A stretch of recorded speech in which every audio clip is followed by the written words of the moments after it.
at David Adams, we recognize the influence women currently have in the hobby. And as we wrap up Women's History Month, we wanted to highlight some of these amazing women who are working to make the hobby space a more inclusive one.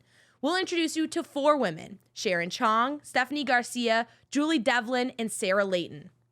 This doesn't even scratch the surface of all the astounding women we've met through card shows and other hobby events. But the journey has not always been easy for these women. Let's meet Sharon Chong, or some in the hobby might know her as Black Jaded Wolf. So it's my favorite color, animal, and stone, basically.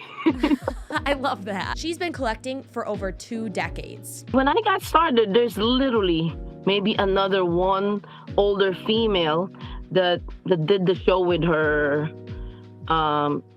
business partner.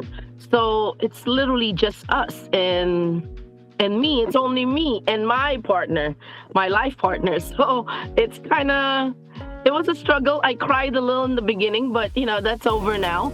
And you kind of earn that respect. And now I kind of have a little of that respect, which I appreciate. From our live stream. Black Jaded Wolf was one of the first women over 20 years ago to start setting up tables at card shows. She remembers what it was like in those early years.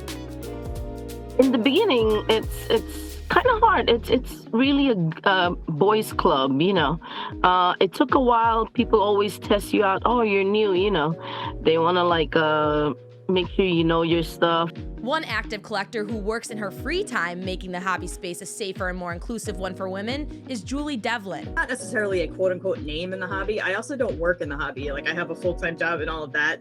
The hobby is just it is that for me. But I have had the good fortune of working alongside a lot of the bigger names in the hobby. SARA LAYTON, Ty Fauci. I have that good fortune. Julie has been collecting sports cards her whole life. She's noticed how hard it is for women to be taken seriously in the hobby.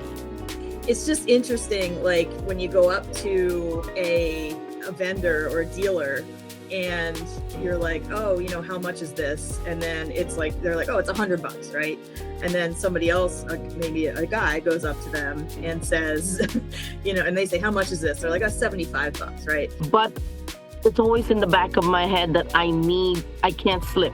I always need to be on top of my game. If not, I'm gonna get screwed. Another name is Stephanie Garcia, or MAMABREAKS on socials. She's relatively new in the hobby, but started breaking cards on Whatnot during the pandemic. So I just wanted to come on here and share my goals for the weekend. Now, whether you're setting up at a show or just going to one, I think it's super important to set goals for yourself.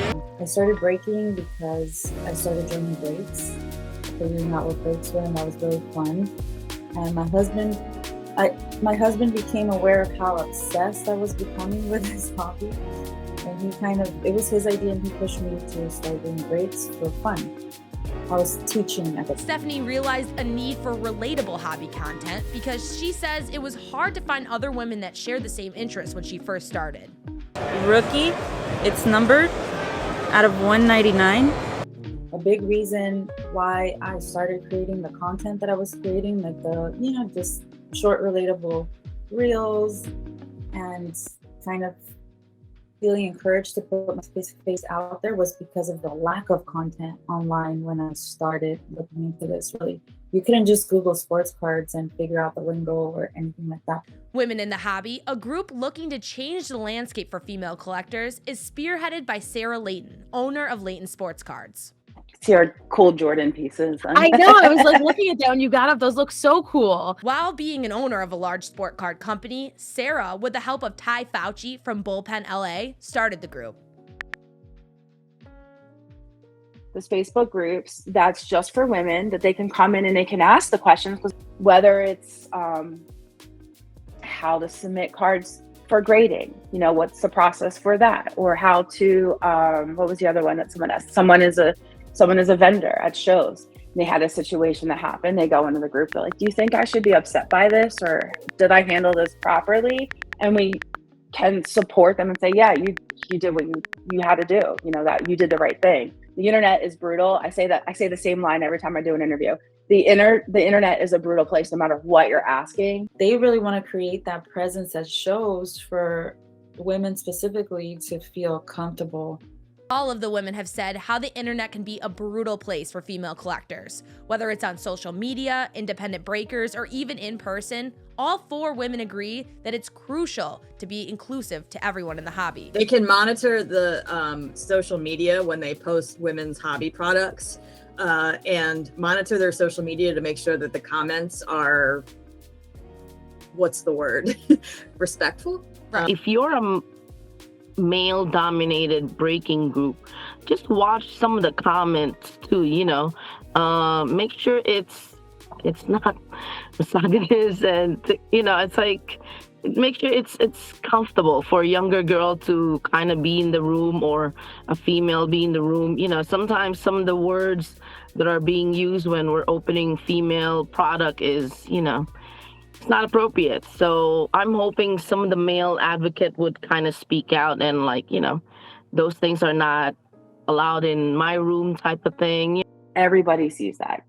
Your daughters see that, and you're seeing all of these people trash whatever it is, and that's not really good. And I feel like not allowing those comments on their social media could really make a big difference.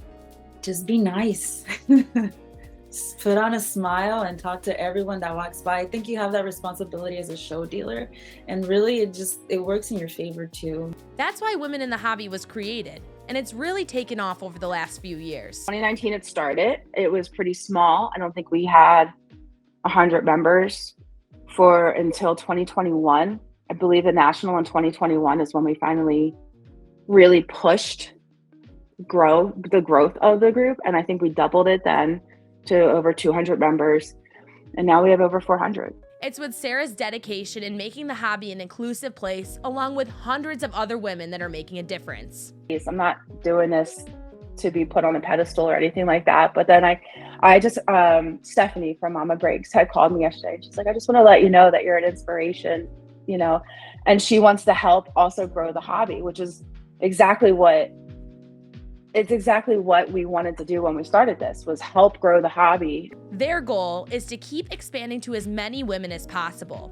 The group will be at the MIT Collective in April and again at the National. They want to attract more female signers to their booth under the Women in the Hobby umbrella, as well as be a safe space for women to come talk cards and just hang out. So we've been talking about maybe having other women who do attend shows already, sending them a tablecloth and a sign and say, here, set up under the Women in the Hobby, and be that for the people in your own community where you are. Sarah also encourages all vendors to have women's products displayed at their shows. Having cards at their booth of women would be nice, and not throwing it in the others tab. Not just like other stuff, and just having them in there. Have a spot for it. Sarah says exciting things are coming for Women in the Hobby. We were just at the TOPS conference, and I did talk to a few people, and I'm really hoping that we're going to have a really great Women in the Hobby trade night event happening. And one last piece of advice to women starting their collection. Just remember that you are here because you love sports and you love cards, and your passion, you cannot compare it to anyone else's, and vice versa. I'm not saying I'm more passionate than other people or anything like that. I mean, you have to remember that you're there for something that you love, and do not be afraid to open up yourself to people, because there are a lot of great, wonderful, good people in the hobby who are there to help. If there's something that you experienced recently of how you got treated, forget about that. Just enjoy the hobby, and at some point, hang out with some of the female, because I think that's one of my favorite part, is not just selling cards or collecting cards, but also the people I meet, men or women. But it's more special for me, obviously, when I get to see a younger girl that comes up to me and say, oh, I saw your interview, or I saw your video. That's awesome, and that's why I do a lot of this interviews for them. I just hope to see it grow, and it's cool for the young girls who come up to the table and they're able to, chat with us. And there's so many young female collectors. It's incredible. Don't try to cut out that person, your partner, your girlfriend, or your wife, or whoever it is. Don't cut them out and say, oh, this is my thing. They may like it, and you guys can do it together. Dave and Adams is proud to be a partner with Women in the Hobby and hopes to continue making the hobby a safe space for everyone who chooses to collect cards. We want to thank Sharon, Julie, Stephanie, and Sarah, and of course, hundreds of other women who continue to make the hobby more enjoyable and help to make all collectors feel comfortable.